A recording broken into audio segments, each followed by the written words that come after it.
welcome back to Sunrise Today. Well, we're crossing over now to River State. The Saturday will be a big day, whichever way, because at least there's bound to be some activity or the other.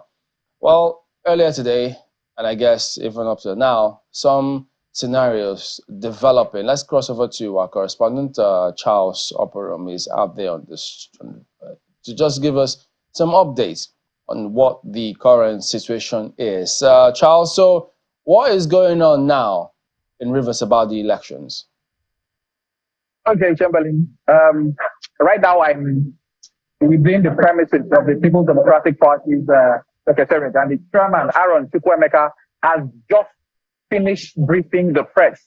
A summary of what he said in his press briefing is that the People's Democratic Party are not going to be taking part in the election. Of course, we said that before, but it gets more interesting.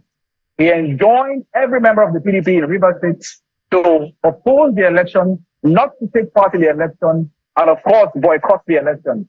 And then further, he went on to say that any attempt to announce any result from that election would be a call to anarchy and violence. So this was a 7-point press briefing by the chairman of the People's Democratic Party here in Rivers State. He commended the Rivers State Police Command for standing by the judgment of the Federal High Court in Abuja, and went on to say that nobody will be allowed to flout that judgment. So that is a summary of the press briefing by the chairman of the People's Democratic Party here in Rivers State. That press briefing ended about 5 minutes ago, and that's why I was able to join right now. Speaking about the police, who is the commissioner of police now? We understand that there was supposed to be a change. Has that happened? So it's interesting because by this time last week, the commissioner of police was CP Olatunji DC. As of this moment, there is a level of uncertainty over who the commissioner of police in Rivers State is. But it's interesting because this morning, when the spokesperson of the Rivers Command released a statement, he added a picture of CP Olatunji DC in the statement that he released. That would suggest that they continue to recognize DC as the commissioner of police in the state. But when the PDP protested to the police command yesterday, they weren't received by DC. They were instead received by the deputy commissioner of police in charge of operations, DCP Adepoju Ulubenga. So, as of this moment, there is a level of uncertainty about who the commissioner of police in Rivers State is right now. I don't know if you can also tell us, because we understand that the governor was also holding a press briefing this morning. Can you tell us if you have heard anything so far from that press briefing? I mean, the governor had a broadcast this morning. That broadcast ended a couple minutes ago. I haven't read through the details of that broadcast, but basically, the snippets I've seen so far, of course, the report will be coming in, it hasn't come in already. It's basically that he's standing by the election, his insistence that the elections will go on as planned, and he's calling on the people of the state to not be frightened, to come out to vote for candidates of their choice, and to stand by their choices, their political choices. So that's basically a summary of the governor's broadcast. It's a little bit lengthy, but it happened this morning about maybe 20 minutes ago. So I think the governor must have gotten up very early, because we understand that he was out there. I mean, we saw images of that as well, trying to intercept some policemen. I mean, there were reports that some policemen had gone there to take away election materials. What information do you have about that? Any updates on it? So, yes, that information is correct. At about 1 a.m. today, there were reports that some policemen were at the Rivers State Independent Electoral Commission, where they attempted to forcefully breach the facility. Now, the governor, alongside his loyalists, including the likes of the Chief of Staff, Edison, Victor Okojumbo, Tokari Goodboy, Awajia Abiyanti, these are loyalists of the governor. They came there and they successfully, ejected those policemen who tried to force their way into the facility. That happened at about 1 a.m. today. And immediately afterwards, they mobilized their people, their loyalists, who are there keeping watch.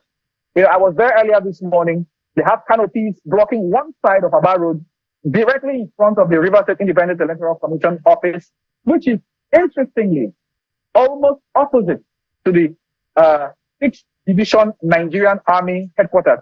it's just directly opposite there. And they've been singing, dancing, chanting, keeping watch. I spoke to one or two of them while I was there, and they said they don't trust the police. So they are here to protect the RSIEC by themselves and to make sure that nobody takes them unawares. So that is happening right now as we speak.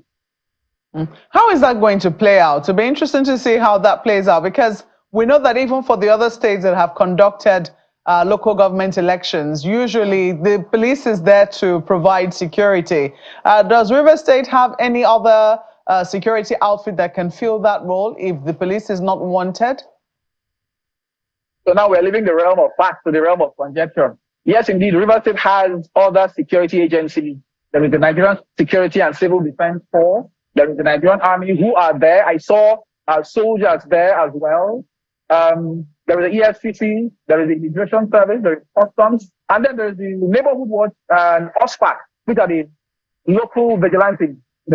I say this because the chairman of the Rivers State Independent Electoral Commission, came out to say that the police is not the only security agency that can provide security for this election. And that if the police do not provide security for them, then they will resort to looking for other security agencies to provide security. So he did not specify which security agency they would be using, but it's safe to say there is no love lost at this moment between the police and RSIEC. So the thing about that is this: the atmosphere there at the moment is tense, and I think it will be tomorrow, because the governor coming out by that time in the morning, and of course, he had these hangers on who were also at least towing the line, the narrative of what he was saying. He was talking tough. And then you just told us now that the Rivers PDP themselves also asking their members to go out there and oppose it. So you're going to have two sets of people, those who wanted to hold and those who will oppose. And now we don't know what happens at that point in time. So how is this going to play out? Because even you have to be careful on that day as well. I mean, I have to be even careful today because I was physically attacked myself when I got there. So I was saved by a very good boy who is a member of the assembly, loyal to the governor. So I already understand the tension. I have physically felt it myself.